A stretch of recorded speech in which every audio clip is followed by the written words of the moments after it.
네, 안녕하세요. 이번 영상은 주도주 분석 영상입니다.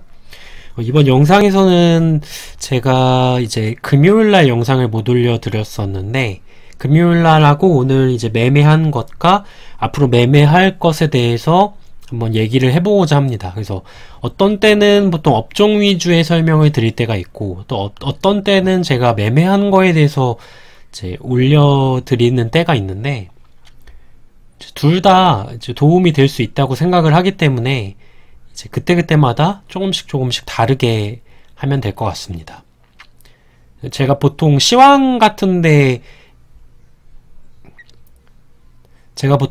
영상에서 그 주도주 관련된 얘기들을 많이 하기 때문에 이 영상을 보시기 전에 시황 영상을 꼭 보시기를 저는 추천을 드리고 있습니다.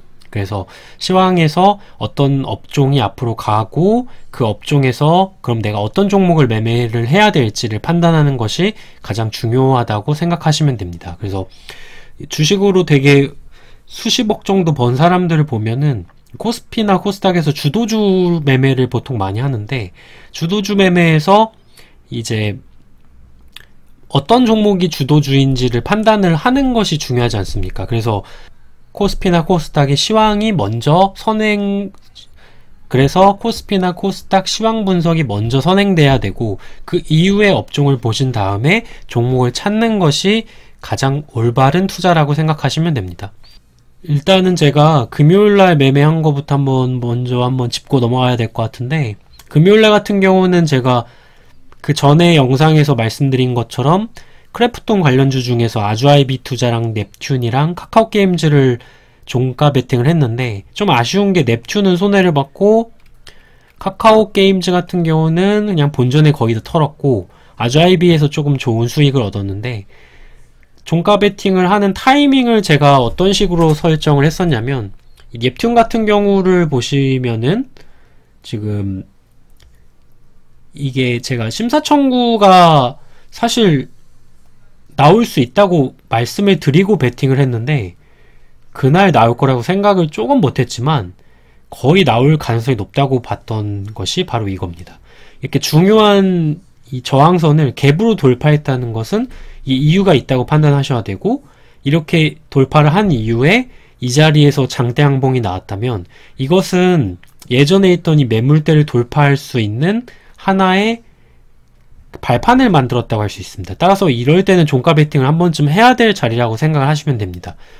비슷하게 아주아이비 투자 같은 경우도 이렇게 음봉이 나온 자리를 이렇게 양봉으로 받아치는 모습이 나왔고, 그렇다면 우리가 생각할 수 있는 것이, 아니 왜 이 종목은 음봉을 양봉으로 받아쳤을까? 그러면은 이 다음에 갭이 뜰 가능성이 크다라는 것을 생각을 하셔야 됩니다. 그래서 이렇게 갭이 떴고, 이날 이제 목요일날 제 기억에 5시쯤에 크래프톤 상장 예비 심사 청구가 들어가가지고 아주아이비 투자가 시간에서 한 7% 정도 올랐기 때문에 아침에 대략 한 10%에서 15% 정도, 13%까지 반등이 나온 걸로 기억하고 있습니다. 그래서 저 같은 경우도 장중에 매도하면서 좀 수익이 떨어졌는데, 그래도 이 종목으로 좀 수익을 많이 봤고, 카카오 같은 경우는 이때 눌림에 잡는다고 말씀을 드려서 이틀에 나눠서 수익을 실현을 했습니다. 사실 분할을 하기 때문에 이 분할 상장 이후까지 가져가고 싶었지만 이틀이라도 돈이 묶이는 게 저는 별로 좋지 않아서 이렇게 매도를 했고, 한국타이어 테크놀로지 같은 경우도 지금 제가 매수해서 매도한 자리를 보면 이렇게 예전에 있었던 자리를 돌파하는 그 자리에서 매수를 잡아서 이렇게 하루나 이틀 정도 안에 이런 식으로 수익을 실현하는 모습을 볼 수 있습니다. 그리고 나머지 종목들은 크게 의미 있는 종목은 아니고, 손절한 거에서 조금 아쉬웠던 종목들은 금요일에는 딱히 없었던 것 같습니다. 좀 아쉬운 거는 이제 넵튠이라고 할 수 있는데, 이 넵튠 같은 경우도 아침에 이렇게 갭이 뜨고 바로 죽었는데, 좀 아쉬운 점은 제가 아주아이비 투자를 보고 있는 바람에 아침에 일부만 팔고 나머지는 나중에 보고 나니까 한참 빠져있는 상황이었습니다. 그래서 사실은 한 40만원 정도 수익을 볼 수가 있었는데, 그 부분을 제가 수익을 보지 못한 것이 저의 약간 좀 아쉬운 점이라고 생각할 수 있습니다. 그리고 오늘 같은 경우는 매매를 그렇게 많이 하진 않고 조금 매수나 매도를 좀 자제했는데, 이 중에서는 원익 IPS 같은 경우를 제가 2, 3일 동안 매집을 해서 오늘 종가에 한번 매도를 했고 다시 또 잡을 생각을 하고 있습니다. 그래서 내일 정도 살짝만 눌림을 줘도 원익 IPS는 다시 또 매수를 할 생각이고, 드림 시큐리티 같은 경우는 이런 식으로 상승하고 3일 눌림 받고 오늘 시가 자리에서 바로 들어가서 단순히 3% 먹고 바로 나왔습니다. 같은 패턴으로 라운시큐어를 봤는데 이 패턴 같은 경우도 이런 식으로 옆으로 횡보를 하다가 오늘 이 중요한 이 저항대 자리를 돌파할 때 순간적으로 들어가서 단순히 한 2, 3% 정도 짧게 치고 나왔다고 생각하시면 됩니다. 그리고 원익 IPS랑 원익 QNC를 같이 들어가서, 원익 QNC는 신고가까지가 나와가지고 종가에 이제 처분을 했는데 이 종목 같은 경우도 신고가기 때문에 계속해서 저는 눌릴 때마다 매수할 생각입니다. 그리고 나머지 종목에서는 조금 아쉬운 부분이, 삼성 SDI 같은 경우 제가 종가 베팅을 금요일에 했었는데 아침에 갭이 이 672,000원을 돌파했다면 시세가 크게 터졌을 텐데 이 중요한 저항선을 돌파하지 못했기 때문에 오히려 눌림이 나왔고, 현재 지금 전기차 같은 경우는 LG화학 같은 경우가 지금 21선 지지를 받는 라인이지만 121선을 다시 재차 깼기 때문에 앞으로 전기차는 조금 조심해야 되지 않나 하는 게 제 생각입니다. 그래서 지금 21선에서 LG화학이 반등이 나와서 재차 121선을 돌파해야지만 안정권에 다다를 수 있고, 그 전까지는 조금 위험한 자리라고 생각하시면 됩니다. 삼성 SDI도 마찬가지로 21선에서 지지받고 있지만 이 중요한 자리를 돌파하지 못한다면 다시 또 밑으로 내려가서 121선까지 빠질 수 있다. 그리고 마찬가지로 SK이노베이션 같은 경우도 지금 오늘 제가 중간에 낙주매매 한번 들어갔는데 낙주매매 좀 크게 들어갔다가 한 1% 정도 안에서 손절했습니다. 제가 들어갔던 자리는 이 자리입니다. 이때 자리에서 이제 돌파를 할 거라고 예상하고 대나온 게 27만 3천원, 4천원 정도에 잡힌 걸로 알고 있었고, 이 자리에서 돌파를 실패했기 때문에 이제 내려가는 단계에서 27만 2천원 이 자리를 깰 때 바로 손절을 했습니다. 이때는 제가 낙주가 나오고 나서 쌍봉을 가서 28만 2천원을 다시 갈 거라고 생각을 하고 샀기 때문에 제 매수의 근거가 사라졌을 때 바로 손절을 했습니다. 그렇지 않았다면 대략 3, 4% 손해를 3, 4% 손해를 봐서 3, 40만원 정도 손해를 볼 수 있는 상황이었습니다. 이런 경우 같은 경우는, 저 같은 경우 내일 이제 제가 생각하는 낙주 3번 매매가 있는데 그 낙주 3번 매매로 가서 61선 근처에서 분할로 잡아서 다시 또 2, 3% 정도 수익 볼 어느 정도 생각을 하고 있습니다. 그래서 이 예전에 갭 있던 24만 6천원까지도 갈 수 있지만 제 개인적인 생각에는 이 갭을 메꾸기는 단기간에 좀 힘들고 현재 셀트리온 같은 흐름으로 지속이 되지 않을까 생각하고 있습니다. 그래서 셀트리온이 이런 식으로 61선 돌파하는 갭 나오고 이렇게 눌림 준 다음에 반등 한번 61선 닿을 때 이제 저점 대비 3% 정도 반등 나오고 그리고 나서 깨지면서 이런 식으로 갭 메꾸지 않았습니까? 그래서 SK이노베이션도 현재 그런 모습이라고 저는 생각하고 있습니다. 61선 닿을 때 단기 매수해서 3, 4% 정도 수익 확보하고 그렇게 매매를 생각하시면 됩니다.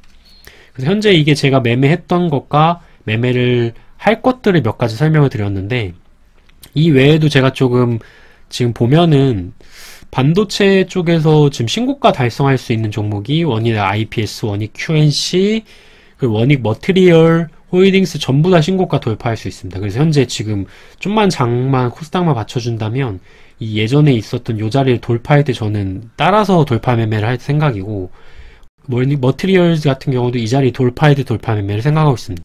그리고 또 몇 가지 종목들을 살펴보자면 현재 지금 제가 계속해서 말하고 있는 그 건설주의 흐름이 나쁘지 않습니다. 철강주 같은 경우는 좀 동국제강만 계속해서 올라가고 있는데 나머지 종목들은 지금 약간 올라가는 탄력성이 떨어졌다고 저는 보고 있고, 만약에 철강주가 친다면 동국제강이 치면서 다른 종목들도, 특히 현대해철이 이 51,200원을 재돌파한다면 단기적인 시세가 나올 수 있고, 그리고 건설주 같은 경우는 오늘이 약간 눌림 자리가 아닐까라고 생각하고 있습니다. 지금 돌파해서 이틀 눌렸는데 지금 원익 IPS 같은 경우도 돌파하고 4일 눌리고 지금 예전에 있었던 요 저항선이 지지선으로 바뀌면서 이 자리에서 지지를 받고 올랐던 것처럼 현대건설도 지금 돌파를 한 이 자리가 저항선이 아니라 지지선이 되면서 이 자리에서 밑꼬리가 발생하고 내일 이 자리를 위로 돌파할 수도 있습니다. 다만 이 자리를 계속해서 내일도 깨버려서 종가상 45,700원 아래로 간다면 조금 건설주 같은 경우는 이 돌파한 것이 페이크가 될 수 있다고 판단하고 있습니다. 다만 수급은 계속해서 좋기 때문에 지속적으로 떨어지더라도 밑에서 받쳐주는 흐름이 있을 거라고 보고 있습니다. 그리고 또 중소형주 같은 경우는 지금 계속해서 이런 식으로 한신공영, KCC건설 이렇게 시세가 나오고 있는데 안 오른 거를 좀 찾아보자면 지금 동원개발 같은 경우 아직 덜 나왔고, 그리고 한라 같은 경우도 지금 이런 식으로 한라 같은 경우도 하루 오르고 이틀 눌리고 내일 정도 칠 자리라고 생각할 수 있습니다. 그리고 뭐 대표적으로 대우건설 같은 경우도 하루 오르고 이틀 누르고 내일 칠 자리, 이런 식으로 건설주가 대체적으로 비슷한 그림을 그리고 있습니다. 이화공영도 지금 5일선을 깨지 않고 있고, 특수건설 같은 경우도 옆으로 횡보하면서 언제든지 올라갈 수 있는 준비를 하고 있다고 생각하시면 됩니다. 네, 이런 종목들은 기본적으로 코스피나 코스닥의 시향이 나쁘지 않다는 전제가 필요하기 때문에 그 부분들을 주의 깊게 보셔야 됩니다. 그리고 이 건설주 이외에도 시멘트주 보면 지금 쌍용 CNE가 한번 오르고 옆으로 횡보하고 있는데, 이 밑에서 올라오고 있는 지금 21선을 어느 정도 기다리고 있다가 여기서 다시 위로 튈 수 있습니다. 그래서 비슷한 차트로는 두산 밥켓이 현재 비슷한 모습을 그리고 있습니다. 저는 이제 오늘 갈 거라고 생각을 했는데, 이게 밑에서 오는 이 21선이 조금 수렴을 하고 있기 때문에 여기서 한 번 정도 또 눌리고 또 올라가다 또 눌릴 수도 있기 때문에 그런 부분들을 주의 깊게 보셔야 되고, 수급은 계속해서 좋게 들어오고 있기 때문에 빠지더라도 밑에서 받칠 수가 있다 라고 생각하시면 됩니다. 따라서 저는 최근에 중소형 반도체나 건설주 위주로 보고 있고, 시멘트 살짝 보고, 그리고 철강주 중에서는 동국제강, 현대제철을 보고 있습니다. 네, 이렇게 오늘은 좀 길게 영상을 찍었는데 들어주셔서 감사합니다.